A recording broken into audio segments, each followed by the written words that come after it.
1월 20일 살아계신 하나님 말씀 로마서 5장 3절로 4절 말씀 가지고 환난은 소망을 일깨운다는 제 말씀 드립니다.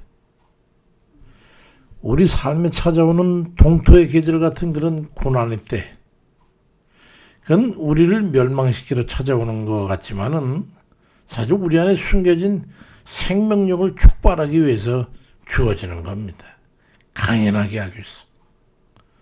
사도 바울은 로마서 5장 3절 4절에 다만 이뿐 아니라 우리 환난 중에도 즐거워하는데 이는 환난은 인내는 연단은 소망을 이루는 줄 알미라고 말씀합니다. 아니 어떻게 환난이 소망이 될 수 있을까요? 그것은 환난 그 자체가 목적이 아니라 그 환난을 통해서 연단되는 영혼에게 주어지는 하나님의 은혜의 열매로 그런 말을 하는 것이죠. 환난 중에도 포기하지 않고 믿음으로 인내하게 되면 결국은 소망을 이루게 된다는 거예요. 몇 년 전에 제가 겪은 체험 하나를 전해드리겠습니다. 저도 그걸 처음 봤으니까. 저는 주택에 살고 있던 시골에 그 목사님 댁에 갔다. 그 천년초 선인장을 5kg을 가져와가지고 냉동실에 보관했거든. 봄이 되면 뭐든 해볼까. 한 2달 만에 꺼냈는데 냉동이 풀렸는데 보니까 글쎄 이 선인장들이 싱싱한 거예요. 천년초는 영하 20도 이하에서도 겨울에 지난다는 그런 말이 또 올라가지고 설마 그 중에 한 개를 화분에 옮겨 심었지 뭡니까?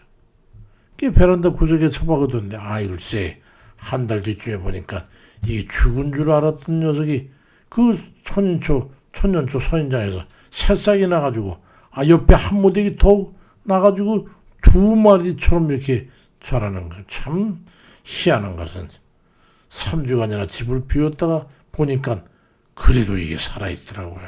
물을 안 줬는데 다른 것들은 거의 다 어쨌다 죽었는데 그 천년초만 한 송에다가 그 옆에 또 자라가지고 이게 탐스럽게 자라고 있는 거예요. 우리 그리스도인들은 왜 고난을 통해서 열매를 맺는 그런 천년초 같은 강인한 그런 사람들로 인정되는지 아십니까?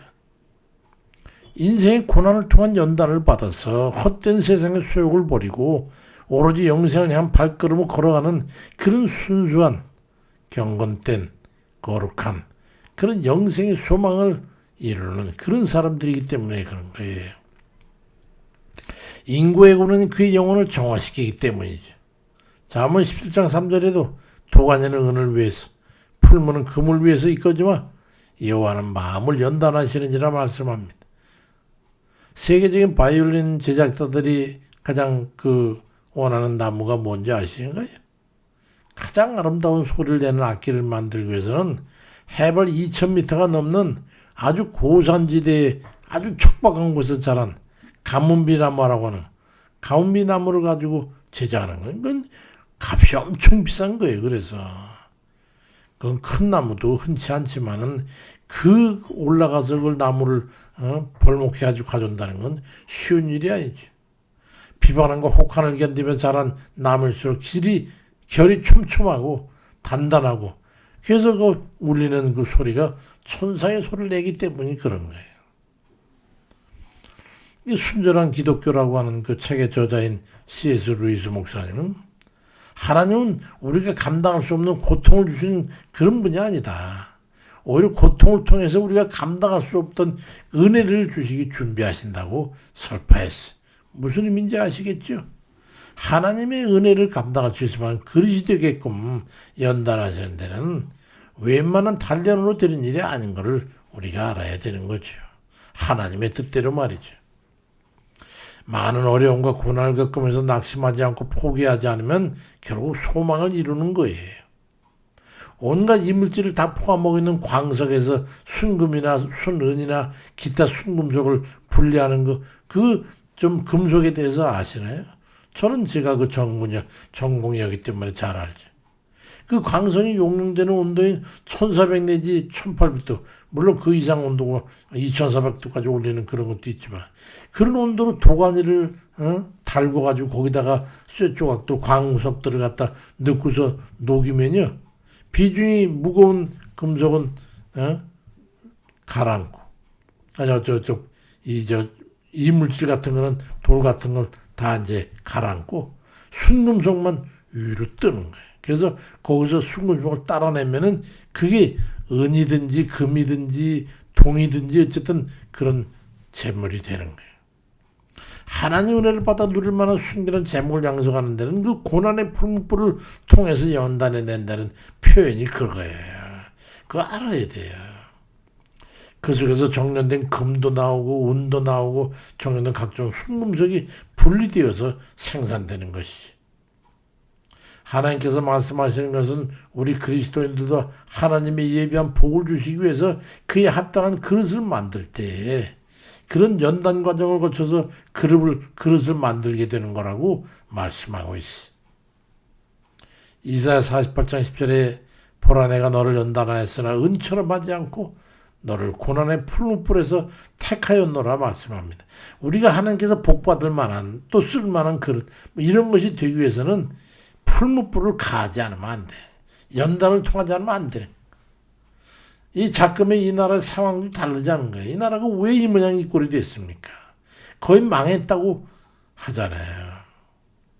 하나님께서 두 번씩이나 이 나라는 망했다고 말씀하시셨고 장례식을 상징하는 것으로서 해서 이 계시의 꿈을 보여주시면서 설명하시는데 이 백성의 성적 타락, 우상숭배, 배금주의 이런 것들이 불의한 의식들이 편만한 그래서 소돔과 고모라산 같은 그 당시 사람들처럼 말이죠.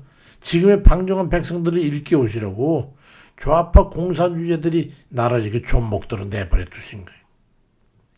이 지경으로까지 회파하도록 강구하셨는데 이 백성이 아무도 깨닫지 못하고 있어요. 50%에 넘는 사람들이 이 현재의 거에 대해서 다 옳다고 하고 박수치고 있다는 거예요. 그래서 오히려 그 옛 얘기하면 웃긴다고 대들고 말해 오히려 공격하고 이런 정신 빠진 인간들이 이 땅에 얼마나 많은지 몰라요. 향방이는 난파선처럼 멸망으로 흘러가도록 내버려두고 있는 그 하나님 뜻을 깨닫지 못하고 돌이켜서 자기 생각과 의식과 사고와 정신과 생각을 돌이킬 생각을 하지 않고 지금 인터넷 뉴스를 한번 살펴보십시오. 거의 공산화가 다 돼가고 있잖아요. 안 보이십니까? 안 들리십니까? 그게. 그래도 그들을 옹호하고 찬동하고 방조하고 있으니 그런 애들이 어찌 풀무불 같은 고난을 피할 수 있겠습니까? 그 뜨거운 맛을 볼 때가 되어서야 깨닫게 될 거예요. 참 슬프고 고통스러운 일이죠. 이 백성이 좌익 공산주의의 꿈에서 벗어나는 데는요. 방법이 하나밖에 없어. 고난의 풀불 가운데 김정은 밑에서 이제 수용소가 찰 때까지 한번 고통을 당하는 그날이 이르러서야 그때서야 깨닫게 될 거란 말이에요. 이 무슨 일이 어떻게 이렇게 돌아간단 말입니까? 이게. 우리가 다 돌이켜서 하나님 앞에 깊이 회개해야 합니다. 생명의 위협을 느낄 만큼 현실 감각이 있으신 분들은 한번 돌아보세요. 그런 분들 온 힘을 다해서 나라와 민족을 위해서 기도하시기 바랍니다. 계시록 18장 4절에도 내 백성아 거기서 나와 그의 죄에 참여하지 말고 그가 받을 재앙들을 받지 말라고 말씀합니다. 재앙들 같이 받겠다 이 말이에요.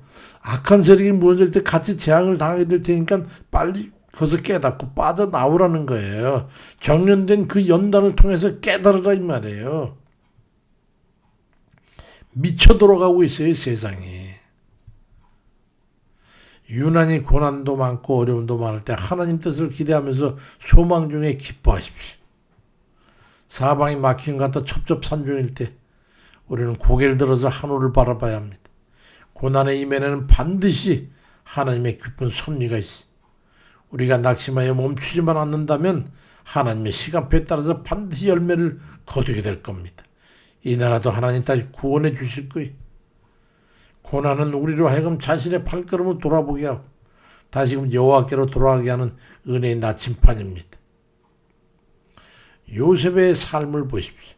형들의 시기, 노예생활, 억울한 감옥살이 이런 첩첩산중을 만났지만 그는 포기하지 않았고 하나님께서 순종해서 하나님을 경외하는 삶에 참 있는 힘을 다해 성실했더니 그 고난의 세월은 요셉을 한나라의 총리로 만드는 연단의 과정이었고 온 가족과 민족을 살리는 하나님이 예비하신 은혜의 통로가 됐던 거예요. 인생의 평탄한 길만 걷는다면 우리는 결코 하나님의 깊은 능력을 경험할 수 없어요. 오늘도 서울에 갔다가 그 전도질 받아보니까 서울 김 목사님 그 간증이 기록되어 있더라. 지옥에 가니까요 거의 저 그리스도인들이 가득 찼더라는 거예요. 이게 어쩐 일인지 참 답답한 일이지요. 삶의 무거워질 때 그것은 인내와 연단의 기회를 삼으십시오. 하나님께서 우리를 부르시고 있다는 것을 깨닫고 거기에 잘 처방을 받아서 행해야 됩니다. 지금 겪고 있는 고난의 이면에 우리가 상상할 수 없는 풍성복이 복이 숨겨져 있지만 행하지 않으면 그건 우리의 것이 되지 않습니다. 어디를 보고 무슨 말을 듣고 있습니까? 지금 기도할 때입니다. 자신이 빠져 허우적거리고 있는 배설물 같은 것들을 다 걷어내는 기회로 삼아야 돼. 디모데서 4장 7절 8절에도 망령되고 허한한 시내를 버리고 경건에 이르도록 내 자신을 연단하라고 말씀하고 있어. 이 나라가 어디쯤 와 있는지도 관심을 가지고 살펴보고 어리석은 무능에 어리석은 생각들 헛된 그런 거짓 것들에 휩쓸리지 말고 사실을 사실대로 보고 자신과 가족과 나라와 민족을 위해서 구원해 주십시오 하고 기도에 전념하셔가지고 망해가는 나라를 지키고 자신의 생명도 그리고 가족도 이 나라도 지키고 하나님 뜻을 이루고 예비된 하늘의 복까지 누리는 그런 승리자들 되시길 주의 이름으로 축원드립니다. 아멘입니다. 아버지.